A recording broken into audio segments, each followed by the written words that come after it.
세상에 떠도는 기묘한 괴담들. 첫 번째 이야기, 조선시대 이양복 괴담. 조선시대 선조 19년에 일어난 사건이다. 진사관직을 가지고 있던 외암 김문의 집에 사단이 생겼다. 그 집 가축과 하인들이 잇따라 죽었고 그의 노모는 뭔가에 홀린 듯 망년이 났다. 게다가 그의 아들 여물은 갑자기 열병으로 쓰러져 일어나지를 못했다. 수많은 의원들은 그를 살폈으나 고개만 흔들고 돌아갔다. 결국 김문은 사대부의 의를 깨고 용하다고 소문난 점쟁이 신막점을 불렀다. 신막점은 한참 점을 치더니만 심각한 소리로 얘기했다. 이 집에 워낙 맺혀 죽은 처녀 귀신이 붙었습니다. 귀신을 쫓아내 밥법은 있는가?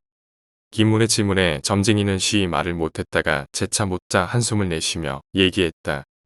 소인의 재주가 미쳐나여 이 귀신을 쫓아내 방법이 없나이다. 대신 쫓아내줄 사람은 아나이다. 점쟁이의 말에 김문이 반색하며 물었다. 누군가 그게? 이조정랑 중 백사라는 호를 쓰시는 분을 데려오면 됩니다. 백사라면 이양복대감이 아닌가? 그분이 무슨 힘으로 귀신을 막을 수 있는가? 그분이라면 능히 막을 수 있을 겁니다. 오늘 원기가 나설 모양이니 어서 그분에게 연락을 하소서. 김문은 반신반의했지만 사람을 시켜 이조정랑을 불렀다. 잠시 후 저녁 노을이 질 무렵 백사 이양복이 도착했다. 이양복은 오성으로 유명하지만 오성은 관직 이름으로 이때는 백사라는 호로 호칭했습니다. 김문은 오셔서 감사하다는 말과 자초지정을 설명했다. 말을 들은 이양복은 태연하게 점쟁이에게 물었다. 그럼 내가 어떠하면 되겠는가? 영감 마님은 의선대군의 인을 받지 않으셨습니까? 이양복이 젊을 때 억울하게 죽어 원기가 된 의선대군의 원한을 달래줘서 잡기를 다스리는 인을 받았지 않습니까? 웬만한 귀는 영감에게 접근조차 못할 것이니 여기서 이 집 찾아분을 지켜주소서. 점쟁이의 말을 들은 항복은 몸을 깨끗이 씻고 옷을 정갈이 한 채 조용히 앉아 있었다. 유시가 되자 갑자기 바람이 불었다. 그리고 미처 누워있던 김문의 어머니가 벌떡 일어나더니 쉰 목소리로 말을 했다. 이 갈갈이 찢어 죽여도 시원치 않을 것들. 오늘이야말로 이 집안의 놈들 씨를 말려주마. 그렇게 외치며 봉둔한 발을 한 채 김문의 어머니가 걸어왔다. 집안의 장정들이 노파의 몸을 붙들었으나 노파는 장정들을 물리치고는 안방으로 들어왔다. 후후 오늘 이날을 기다렸다. 내 놈들 씨를 말려주마. 노파가 무서운 형상으로 들어오자 담이 약한 사람들은 기절을 하고 다른 사람들도 엎드린 채 일어나지를 못했다. 노파가 여물의 곁으로 가는 순간 이양복을 보자 뒷걸음질을 쳤다. 내 놈은 뭐하는 놈이냐. 어서 비켜라. 노파가 무서운 형상으로 고함을 질렀으나 이양복은 태어났다. 그러자 노파는 벽에 걸린 장검을 뽑아들어 이양복에게 휘둘렀다. 비키지 않으면 이걸로 내 놈을 베겠다. 그러나 이양복은 물러나지 않고 제망맥가를 불렀다. 그러자 노파는 괴로운 듯 비명을 지르며 물러났다. 내 이놈 오늘은 내 그냥 가지만 내일 내 놈들을 요군질 해주마. 귀신이 물러나자 노파는 입에서 피를 토한 채 쓰러졌다. 악몽의 밤이 지난 후 이양복은 김문과 점쟁이를 불렀다. 내 재주가 마땅치 못하여 원기를 완전히 잡지 못했네. 자네는 무슨 도리가 없겠는가? 이양복의 대답에 점쟁이는 한참 점을 치다 물었다. 이 원기는 보통 원기와는 다릅니다. 상당히 덕을 쌓은 귀이온데 무슨 일로 원으로 바뀌었나이다. 아니 그 귀가 우리 집안하고 무슨 원한이 맺혀 이런단 말인가 설명 좀 해보게. 그건 이 집에 사위가 잘 알고 있을 듯 합니다. 점쟁이의 말을 듣자 모여있던 집안 사람 중 사위가 소스라치게 놀라며 점쟁이에게 외쳤다. 그럴 리가 없사옵니다. 그 귀신은 분명히. 무슨 말인지 상세히 말해보게. 김문의 역정의 사위가 한 말은 이러했다. 1년 전 과거길에 오른 사위는 비가 오져 산속에 사당으로 들어갔다. 초를 붙이고 보니 사당은 깨끗했고 벽엔 미인도가 그려 있었다. 서위가 미인도의 손을 댄 순간 말소리가 들려왔다. 제가 마음에 드시옵니까? 누구요? 서인은 소스라치게 놀랬다. 놀라지 마옵소서. 소녀 잡귀이긴 하나 사람을 해치지 않습니다. 귀신의 정감 어린 말에 서인은 안심하고는 귀신과 얘기를 하고 자신은 세 번째 과거를 보러 가는데 이번에도 떨어지면 부모님이랑 약혼자에게 면목이 없을 거라고 넋두리하듯 얘기했다. 그럼 소녀가 도와드리겠나이다. 제 초상화를 가져가소서. 대신 제 부탁을 한 가지 들어주셔야 합니다. 그야 여부가 있겠소. 비록 보이지는 않았지만 초상화가 마음에 들고 처지가 급해 귀신의 말을 들었다. 그러자 실제로 과거에 붙었고 장가도 들었다. 서희의 얘기를 들은 김문이 노했다. 이놈 니놈이 귀신을 부린 게구나. 아니옵니다. 장인어른 저의 말을 들어주소서. 서희의 말에 김문은 잠시 화를 다스렸다. 처음엔 귀신의 말을 듣고 운수가 대통할 수 있었는데 어느 날 귀신이 약조를 지키라고 하더이다. 무슨 부탁이냐고 하니까제 처남을 죽게 할 테니까 영혼 결혼식을 시켜달라고 하더이다. 도저히 안 될 말이라. 박쥐고기를 양념을 해서 귀신한테 먹게 하니 귀신이 피를 흘리며 사라지기에 전 죽었는 줄 알았나이다. 라고 서희의 말이 끝나자 점쟁이가 물었다. 서양과는 달리 동양에서는 박쥐를 천사라고 하여 성스럽게 여기고 귀신이 박쥐 고기를 먹으면 죽는다는 얘기가 전해집니다. 혹 아직 초상화를 들고 있어? 점쟁이의 말에 잠시 머뭇거린던 사위는 초상화를 내놓았다. 아직까지 귀신에게 홀렸구려. 초상화를 보아한데 원래 원기는 아닌 듯 합니다. 단 죽을 뻔했던 원한 때문에 앞뒤가 됐습니다. 원래 박쥐고기를 먹으면 귀신은 죽기 마련인데 누군가 귀신을 치료한 듯 합니다. 아니, 누가 귀신을 치료할 수 있단 말인가? 김문의 질문에 점쟁이는 잠시 한숨을 쉬며 얘기했다. 앞으로 수년 후 큰 난리가 일어날 때 조선을 위해 큰 역할을 할 사람들이 있사옵니다. 그중 한 명이라면 귀신을 치료할 수 있사옵니다. 그게 누군가? 이양복이 묻자 점쟁이는 어렵게 말을 했다. 이 얘기까지 하면 벌써 천기누설을 2번 하는 거라 제 목숨을 보전치는 못할 것이니 제 자식들을 잘 보살펴 줄 거라고 약조해 주시옵소서. 김문이 알았다고 고개를 끄덕이자 점쟁이는 2번 절하며 피를 토하며 얘기했다. 내이온 당사관 허준을 부르시옵소서. 쓰러진 점쟁이는 그대로 요절을 했다. 김문은 점쟁이를 애석히 여기면서도 그의 아들을 살리기 위해 허준을 불렀다. 허준은 내의원에서 유이태한테 한태의학을 배우고 많은 업적을 남겼지만 서자 출신이라 이름이 알려지진 않았습니다.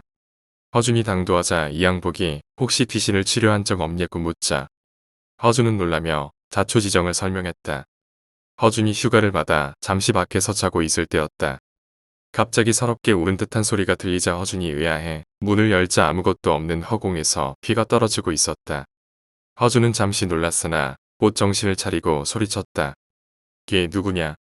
놀라지 마옵소서. 전잡기 연대 박쥐고기를 먹었나이다. 부디 소녀를 가엾이 여겨 절 치료해 주옵소서. 아니 내가 무슨 재주로 보이지도 않는 귀신을 치료한단 말이요. 제가 벽에 제 모습을 그릴 테니 실로 진맥을 하여 주소서.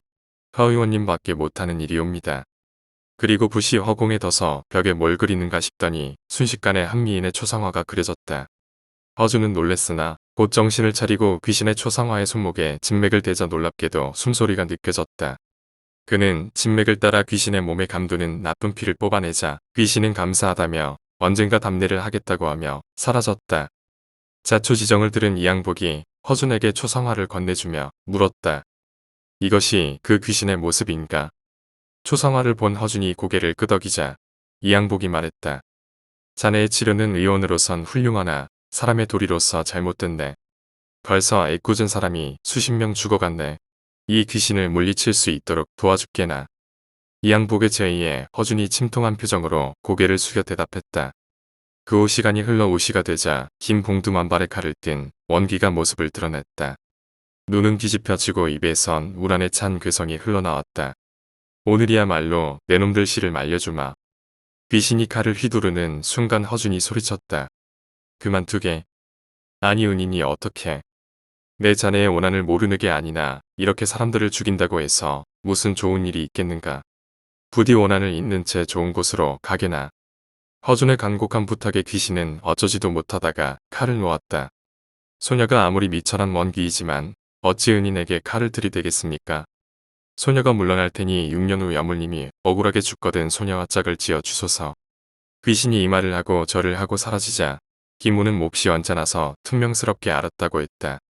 그 후 5년 후 김해물은 의주 목사로 있다가 서인정철의 당으로 몰려 파옥되었다가 1년 후 임진왜란이 일어나자 신립의 부장으로 참전하였다가 죽음을 당하니 이양복이 그의 시신을 수습해서 그를 사모하던 귀신과 영혼 결혼식을 시켜주었다고 한다. 두 번째 이야기. 여고의 기숙사 괴담. 제가 고등학교 다닐 때 일입니다. 당시 여고 기숙사라는 폐쇄적 조건 때문인지 기숙사에서는 귀신을 안 본 사람이 없을 정도였습니다. 자고 일어나면 천장은 멀쩡한데 바닥걸 외에는 알 수 없는 피가 떨어진 모양 그대로 남아있거나 혼자 있던 방에서 거울을 보면 뒷자리에서 가만 서 있는 룸메이트. 물론 뒤를 돌아보면 아무도 없었습니다. 저희 기숙사는 특이하게도 침대방이 아니라 온돌방이고 기숙사의 분위기보다는 가정집의 분위기가 더 짙은 곳이었습니다. 그래서인지 방의 개념도 희미해서 서로 방을 바꿔 잔다든지 친구들이 서로 다른 방에 가서 자는 일이 흔했었죠. 당시 저는 무서움을 안 타는 성격인지라 귀신을 보았다는 그런 상황을 즐기던 타입이라 웃어 넘기곤 했었는데 고등학교 2학년에 올라가면서 3인실을 쓰게 되자 상황이 틀려졌습니다. 저는 자는 포즈가 똑바로 누워서 가슴에 손을 얹고 일어날 때까지 자세가 변하지 않고 자는 타입인데 3인실을 쓰게 되자 일주일에 한두 번은 꼭 가위에 눌렸습니다. 사실 가위에 눌리는 건 귀신의 장난이 아닌 심리적 스트레스 일각이라고 생각하며 대수롭지 않게 넘겼었죠. 그런데 여름으로 다가갈수록 가위 눌리는 횟수가 늘었습니다. 그러던 어느 날, 그날은 가위도 눌리지 않고 모처럼 편히 자다 새벽 5시경에 갑자기 눈이 떠졌습니다. 잠든 지 2~3시간밖에 지나지 않았던 터라 정말 신기했었습니다. 새벽 5시쯤인데도 여름이 가까워서인지 창 쪽에서는 벌써 날이 조금씩 밝아지고 있었고 제 왼쪽 의문이 사람 그림자가 뚜렷하게 3명이 보였습니다. 처음에는 새벽이라 그림자도 잘 보이네 라고 생각했지만 다시 생각하니 제 방은 3인실이라 저 옆에 있는 2명의 그림자만 보여야 했습니다. 하지만 잠에 상당히 취했던 터라 저는 옆방 친구가 놀러와서 자나 하고는 다시 잤습니다. 그런데 다음날 아침 어제 다른 방 애가 우리 방 와서 잤었어? 라고 물었지만 친구는 시험 기간이라서 둘 다 새벽 5시까지 공부하다가 잠들었다고 합니다. 그리고 한 명은 자려고 누웠는데 바로 가위에 눌려서 너무 무서운 나머지 도서관에 있었다고. 그리고 생각해보니 저와 제 친구가 누웠던 자리는 그림자가 안 보이는 자리였습니다. 그럼 그 2명의 그림자는 누구였던 걸까요? 그 뒤로 저는 자는 습관을 바꿔 똑바로 누워 자지 않습니다. 세 번째 이야기, 마지막 전화. 4년 정도 지났을까요? 당시 내 친구 A에게는 대학에서 만난 여자친구인 B가 있었습니다. 나도 여자친구와 사귀고 있었기에 4명이서 같이 노는 일이 많았었습니다. 그리고 4년 전, 겨울이었습니다. 그 A는 밤 늦도록 아르바이트를 하고 새벽 2시쯤 집에 돌아왔다고 합니다.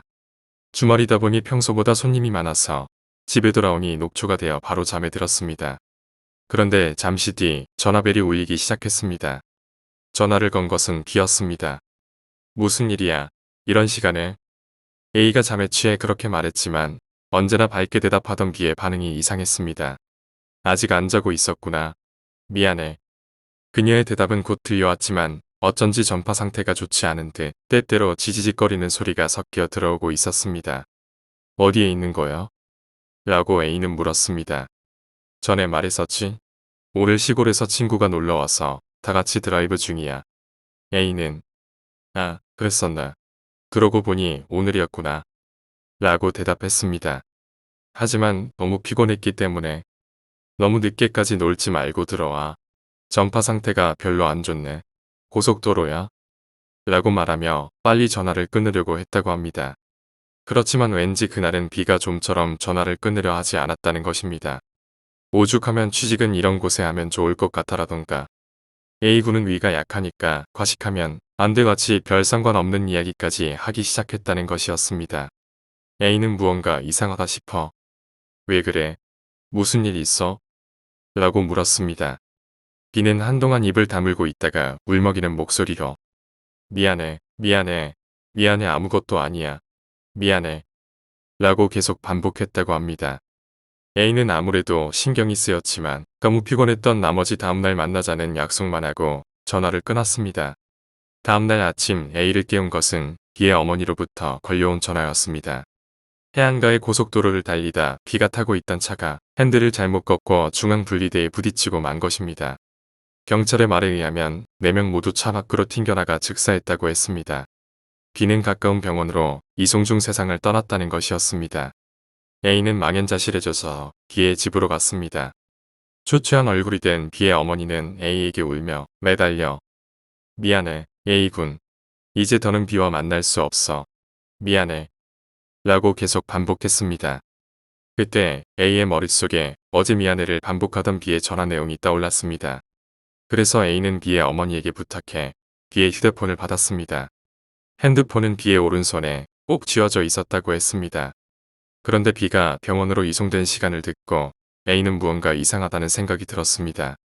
병원에 도착했을 때의 시간은 새벽 2시 35분이었다는 말 때문이었습니다. 분명 B는 병원으로 이송 도중 세상을 떠났을 텐데 그때 A는 B와 통화를 하고 있었던 것입니다. A는 B의 어머니에게 그 사실을 이야기하고 경찰에게 부탁해 통화 내역을 조사해 보았다고 합니다. 놀랍게도 B의 전화는 2시 35분이 넘어서도 통화 중이었다고 합니다. B는 세상을 떠나고서도 A에게 마지막 인사를 전하고 싶었던 것입니다. 지금도 이 이야기만 나오면 A는 그때 조금만 더 전화를 했어야 했어라며 후회하곤 합니다. 어느덧 4년이 지났지만 우리는 아직도 B를 기억하고 있습니다. 세상에는 단지 무서운 귀신만 있는 것이 아니라 이런 안타까운 일도 있다는 것을 알리고 싶었습니다. 네 번째 이야기, 괴한. 어릴 적 우리 집은 대단한 시골에 있었습니다. 정말 아무것도 없는 촌구석이었기 때문에 일용품을 사기 위해서는 산을 넘어가야만 했습니다. 그리고 그날도 우리 가족은 해가 지고 쇼핑을 하러 갔습니다. 어머니가 운전을 하고 나와 여동생은 뒤에 탄 채였습니다. 슈퍼투곱과 약국, 문방구를 들리는 평상시와 똑같은 루트였습니다. 문방구에는 한 장에 30엔짜리 예쁜 종이접기가 있었기 때문에 나는 그것을 살 생각이었습니다. 슈퍼와 약국에서 필요한 것들을 하고 드디어 내가 가려던 문방구에 도착했습니다. 차를 근처에 대고 나만 내려서 문방구로 향했습니다. 하지만 문방구는 임시 휴업이라는 벽보를 붙여놓고 문을 닫은 채였습니다. 어쩔 수 없이 나는 차로 돌아가 어머니에게 다른 문방구에 데려다 달라고 부탁했습니다. 하지만 어머니는 아무 말 없이 차를 출발시켰습니다. 어째서인지 차는 무척 빠른 속도였고 나는 여러 가게를 들르게 해서 어머니가 화가 났나 싶어 기죽어 있었습니다. 그리고 내가 가자고 했던 문방구에 도착해서 나는 혼자 내려 종이접기를 사서 돌아왔습니다. 그리고 차에 올라타 문을 닫은 순간 갑자기 어머니는 차를 급발진시켰습니다. 대로를 엄청난 스피드로 달려 교차로에서 차가 다니는데도 억지로 파고들어 유턴을 했습니다. 반쯤 패닉에 빠져 있는데 등 뒤에서 쾅 하고 큰 소리가 났습니다. 뒤를 돌아보자 교차로에서 교통사고가 일어난 것이었습니다. 그렇지만 어머니는 차를 세우려고 하지 않았습니다. 겨우 집에 도착했을 때는 완전히 지쳐 있었습니다. 어머니 역시 얼굴이 새파래져서 배가 아파서 그랬어. 미안해. 라고 말한 뒤 바로 잠자리에 드셨습니다. 그 후 나는 이 일을 잊어버렸지만 2년 뒤 여동생에게 진상을 듣게 되었습니다. 그날 여동생은 드라이브에 따라 나선 것이라 쇼핑에는 따라오지 않았고 계속 차 안에서 만화책을 읽고 있었습니다. 그런데 그러던 와중 이상한 것을 깨달았던 것입니다. 아까 전부터 계속 같은 차가 주변에 있다는 것을요. 자세히 보자 40대의 남자가 차에서 내리고 어머니와 내 뒤를 따라 약국에 들어가더라는 것이었습니다. 게다가 우리가 나오자 마치 따라오는 것처럼 그 남자도 바로 따라 나왔다고 합니다. 손에는 아무것도 없었습니다. 문방구에서 나만 혼자 내렸을 때 어머니에게 여동생은 그것을 말했다고 합니다. 하지만 자동차가 있으니까 괜찮다고 생각한 어머니는 별 생각 없이 나에게는 말하지 말라고만 했다고 합니다. 그리고 두 번째 문방구에서 또다시 내가 혼자 내렸을 때였습니다. 또 그 남자가 차에서 내려 문방구로 향했다는 것입니다. 그 남자야, 엄마, 언니가 위험해.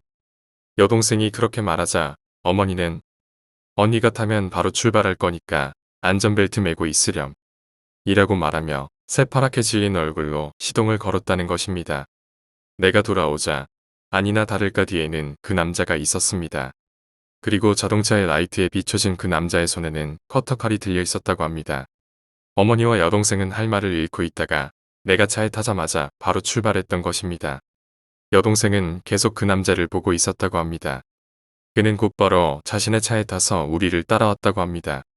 하지만 우리 차의 갑작스러운 유턴에 대응하지 못하고 그대로 교차로에서 맞은편 차와 충돌했던 것입니다.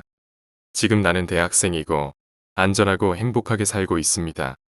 언제나 어머니와 여동생에게는 감사하는 마음을 가지고 있습니다.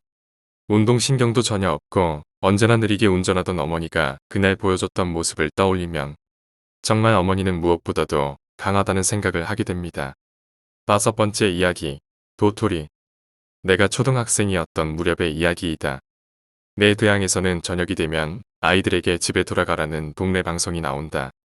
방송이라고는 해도 빨리 집에 돌아가거라 라는 무미건조한 것이 아니라 저녁 노을 작은 노을의 멜로디가 스피커에서 지지직거리며 울려 퍼지는 것이다. 그렇지만 한참 놀고 있는 아이들에게 그런 방송은 잡음일 뿐이었고 방송이 울려 퍼져도 날이 저물 때까지 노는 것이 일상이었다. 하지만 지금 와서 생각해보면 그 방송은 어른들의 경고였을 것이다. 나는 그날 혼자서 도토리를 줍고 있었다. 우리 마을에는 도로에서 조금만 벗어나면 바로 산이 있었다. 그 산은 아이들에게 거대한 놀이터와 같았다. 바삭거리는 낙엽을 밟으면서 나는 예쁜 도토리를 찾아 걷고 있었다. 하나를 찾으면 주저앉아 그것을 줍고 근처에서 또 도토리를 찾아낸다. 그런 식으로 나는 계속 깊은 산속으로 돌아가고 있었다. 나는 그때 도토리를 줍는 것에 완전히 몰두하고 있었다. 아이들은 종종 하나의 일에 집중하기 시작하면 주변은 전혀 눈에 들어오지 않게 되곤 한다. 그날 나도 그런 상태였던 것이다. 멀리서 저녁 노을의 멜로디가 들려오기 시작했을 때도 나는 신경 쓰지 않고 있었다. 벌써 시간이 그렇게 된다 싶으면서도 조금 더 주어야겠다는 생각으로 도토리를 계속 줍고 있었다. 얼마나 되었을까? 손에 든 비닐봉지에는 도토리가 가득 채워져 있었다. 나는 만족해서 자리에서 일어났다. 그리고 나는 그제야 주변이 어두워졌다는 것을 알아차렸다. 갑자기 차가운 바람이 내 겨드랑이를 스치고 지나갔다. 나는 갑자기 불안해지기 시작했다. 집에 돌아갈래? 무서움을 떨쳐내려고 나는 소리내서 말했다. 하지만 목소리는 떨리고 있었다.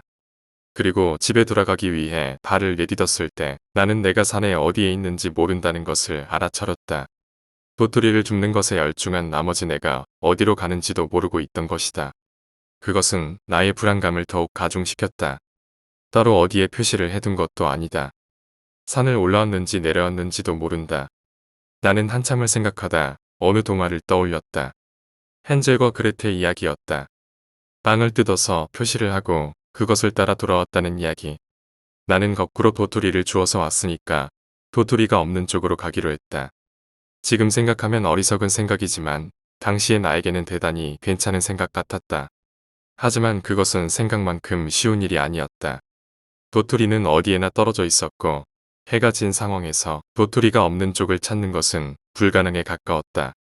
나는 옆에 있는 바위에 걸터 앉아 어찌할 바를 모른 채 있었다. 그리고 때때로 멀리서 들려 오는 정체 모를 짐승의 울음소리에 겁을 먹고 있었다.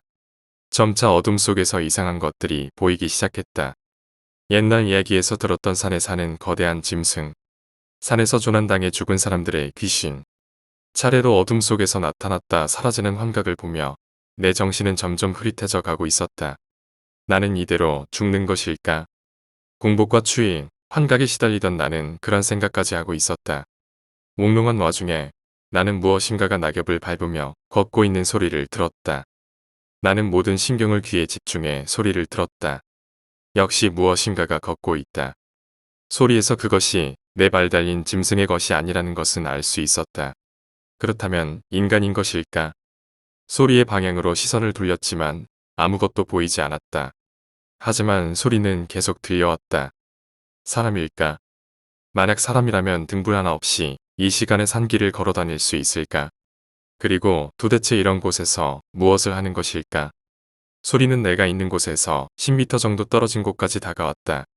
나는 정체 모를 것에 대한 공포를 느끼기 시작했다. 소리는 나는데 모습은 안 보인다. 나는 두려워서 반대편으로 도토리를 던져 그것의 주의를 끌기로 했다. 하지만 비닐 봉지에 손을 댄 순간 부스럭거리는 소리가 크게 울려 퍼졌다. 그 순간 등골이 오싹해졌다. 방금 전까지 들려오던 발소리가 분명히 나를 향해 오고 있었다. 발소리는 눈 깜짝할 사이에 내 눈앞까지 도착했다. 그리고 내 주변을 빙글빙글 뛰며 돌기 시작했다. 주변의 풀들은 이리저리 흔들리며 거기에 무언가가 존재한다는 것을 보여주고 있었다. 나는 완전히 패닉에 빠졌다. 풀이 흔들리고 발소리가 들리는데 정체는 모습조차 보이지 않았다. 나는 소리도 못 내고 조용히 눈물을 흘렸다. 발소리는 점점 다가와서 흔들리는 풀이 내 몸에 부딪힐 정도가 되었다. 나는 여기서 죽는다. 막연히 드는 그 생각에 눈물은 점점 더 넘쳐 흘렀다. 나는 눈을 감고 이빨을 악문 채 죽음이 다가오는 것을 기다렸다. 얼마나 지났을까? 어째서인지 발소리는 사라졌다. 풀의 흔들림도 느껴지지 않았다. 나는 살았다고 생각하며 안도의 한숨과 함께 눈을 떴다. 그리고 나는 한순간 숨을 멈췄다. 내 코앞에 주름투성이의 추악한 얼굴이 있었다. 마치 고대 유적에서 발굴된 미라 같은 모습이었다. 그것과 시선이 그대로 마주쳤던 것이다. 안니 모아테기 이타. 기분 나쁜 목소리로 그것이 말했다. 나는 그 말을 이해할 수 없었다. 내가 살던 지방의 사투리와도 전혀 다른 독특한 분위기의 말이었다. 그리고 그것은 몇 번이고 같은 말을 반복했다. 나는 공포에 질려 소리조차 낼 수 없었다. 눈앞에서 일어나는 것들이 현실이라고 생각되지 않았다. 하지만 소리는 분명히 들려오고 있었고 점점 목소리가 험악해지고 있었다. 뭐라고 말하는 것인지 나는 열심히 생각했다. 안니 모아테기 이타. 생각하는 동안에도 소리는 계속 커져서 음악이 터질 것만 같았다. 점점 그것의 눈이 대굴대굴 움직이기 시작하더니 얼굴 전체가 덜덜 흔들리기 시작했다. 그때 내가 왜 그렇게 한 것인지는 아직도 모르겠다. 나는 그 순간 손에 들고 있던 도토리가 가득한 비닐봉지를 그것에게 내밀었다. 순간 흔들리던 얼굴이 멈추고 눈의 초점이 내가 내민 비닐봉지로 향했다. 그리고 큰 소리와 함께 그것은 내가 내민 봉지를 들고 크게 웃으면서 사라졌다. 그대로 나는 공포에 잠도 이루지 못하고 그대로 아침까지 떨고 있었다. 내가 그곳에서 움직인 것은 아침 해가 뜨고 나서였다. 밤새 같은 자세로 앉아 있었기 때문에 다리가 저려서 움직이는 것도 힘들었지만 한동안 산속을 거쳐 나를 찾고 있던 어른들을 발견했다. 나는 안심한 나머지 그 자리에 주저앉아 펑펑 울면서 어른들을 불렀다. 어른들에 이끌려 집으로 돌아오자 어머니는 밤새 울고 있었던 것인지 눈가가 부어 있었다. 아버지는 내 머리를 한 대 때린 뒤 울면서 나를 껴안았다. 머리는 아팠지만 드디어 집에 돌아왔다는 안도감이 느껴졌다. 나는 산에서 봤던 것을 부모님에게 이야기했지만 바보 같은 소리를 한다면 한 대 더 맞았다. 하지만 나중에 내가 산에서 봤던 게 무엇이었는지에 대해 마을 안에 소문이 돌면서 어떤 할아버지가 나를 찾아왔었다. 할아버지는 오래전부터 마을에 사시던 분으로 우리 마을의 역사에 관한 책을 쓰고 계신 분이었다. 나는 할아버지에게 내가 봤던 것을 자세히 이야기하고 그것이 무엇이었는지 여쭤봤다. 할아버지는 생긋 웃으면서 그것은 산신이라고 대답해 주셨다. 안니 모아테기 이타. 라는 것은 무엇을 가져왔냐는 질문이라는 것이었다. 이 마을에서는 먼 옛날 가을에 수확을 거두면 산신에게 감사와 함께 내년에 풍년을 기원하며 공물을 바쳤다는 것이다. 나는 그때 도토리를 내밀었었다. 할아버지는 만약 그때 내가 도토리를 가지고 있지 않았다면 나를 공물로 데려갔을지도 모른다고 말하셨다. 오래된 일이지만 지금도 가을이 돼서 애가 빨리 잠을 때가 되면 그때 그 산신의 모습이 생각나곤 한다. 6번째 이야기, 조난자. 아는 사람에게 들은 이야기입니다. 25년가량 전 더운 여름이었습니다. 어떤 어선에서 구조 신호를 보내서 구조를 하기 위해 헬기가 출동했습니다. 현장은 바람이 강해 파고가 높고 강한 파도가 치고 있었다고 합니다. 그렇지만 다행히도 헬기는 정복한 어선과 근처에서 바다에 떠있는 승무원들을 금방 발견했습니다. 조난자는 총 4명. 갑작스러운 사고였던지 구명조끼를 입고 있는 사람은 한 명뿐이었고 나머지는 그 사람에게 매달려 있었다고 합니다. 헬기에서는 즉시 구조활동에 들어갔지만 강풍과 파도 때문에 구조는 난항에 빠졌습니다. 결국 노력에도 불구하고 그 4명 중 누구도 구조할 수 없었다고 합니다. 그리고 며칠 뒤 구명조끼를 입은 남자의 익사체가 발견되었습니다. 그런데 수사 도중 이상한 점이 발견되었습니다. 사체로 발견된 어부는 그날 혼자서 배를 타고 고기잡이에 나섰다는 것이었습니다. 그렇다면 나머지 3사람은 어디에서 왔던 것일까요? 경찰은 혹시 다른 배가 주변에서 조난을 당했던 것이 아닐까 싶어 찾아봤지만 그 시각 주변 해역에는 그 배 한 척뿐이었습니다. 또한 행방불명이나 조난 신고도 들어온 사항이 없었습니다. 도대체 구조대가 보았던 나머지 3사람은 누구였을까요? 어쩌면 그 3사람은 가라앉지 않기 위해 구명조끼를 잡고 있던 것이 아니라 어부를 받아 밑바닥으로 끌어들이려고 하던 것일지도 모릅니다. 7번째 이야기, 고양이 선생님. 동네 잔칫날 형이랑 형의 선배에게 들은 이야기다. 그다지 모범생은 아니었던 형이 고등학교에 다닐 때 아지트로 삼고 있던 폐병원이 있었다.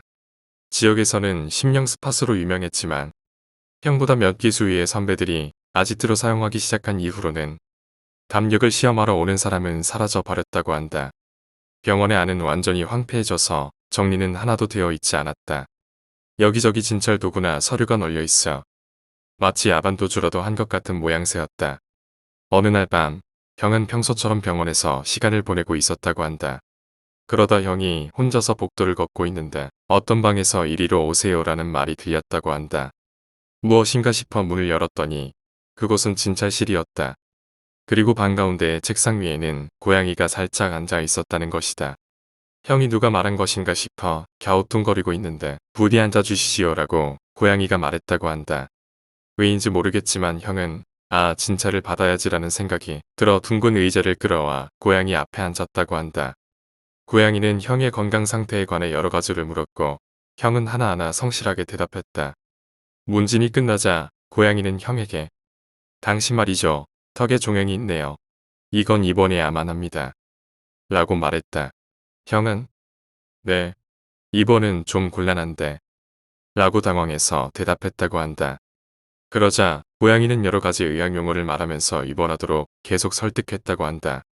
형도 그 이야기를 듣다 보니 마음이 움직였고 어쩔 수 없다는 생각에 알겠습니다. 그럼 입원 수속을 부탁드릴게요. 라고 대답했다고 한다. 그리고 바로 그때 문을 열고 선배가 들어왔다. 그 선배의 말에 의하면 복도를 걷고 있는데 문 안쪽에서 형의 목소리가 들렸다는 것이다. 혼잣말이라도 하는 건가 싶었지만 누군가의 이야기에 계속 장단을 맞추고 있는 것이었다고 한다. 하지만 상대방의 목소리가 들리지 않았기에 의심스러워서 문을 열었더니 의자에 앉아 고양이를 보고 이야기하는 형이 있었다는 것이다. 고양이는 선배의 모습을 보자 바로 도망쳐서 어둠 속으로 사라졌다. 형은 그 순간 정신이 들고 그제야 고양이가 말했다는 것과 자신이 진찰을 받은 것에 경악했다. 하지만 그날 밤은 그대로 아무 일도 없었고 형은 새벽에 집으로 돌아왔다. 그 후 형은 어쩐지 폐병원에 가는 것이 꺼려져서 같이 사건을 목격한 선배와 함께 폐병원에 가는 것은 되도록 삼가하고 있었다. 그리고 반년 후 치통을 치료하러 치과를 찾았던 형은 놀라운 이야기를 듣게 되었다. 엑스레이에 작은 종양이 찍혔다는 것이다. 예전에 찍었던 엑스레이와 비교해 보았을 때 약 1년 정도 된 것 같다는 말이었다. 형은 고양이가 말했던 것이 사실이었나 싶어 깜짝 놀랐다고 한다. 결국 형은 큰 대학병원에 가서 10일 정도 입원하며 턱의 종양을 잘라내는 수술을 받았다. 당시 초등학생이었던 나는 형의 병문안을 갔던 걸 똑똑히 기억하고 있다. 다행히 종양은 양성이었고 그 후 재발하는 일 없이 형은 건강히 살고 있다. 형은 고양이가 종양을 주의하라고 알려준 것이라며 감사했고 폐병원에 고양이 사료를 잔뜩 사와 놓고 왔다고 한다. 그렇지만 나는 형의 이야기에 납득할 수 없었다.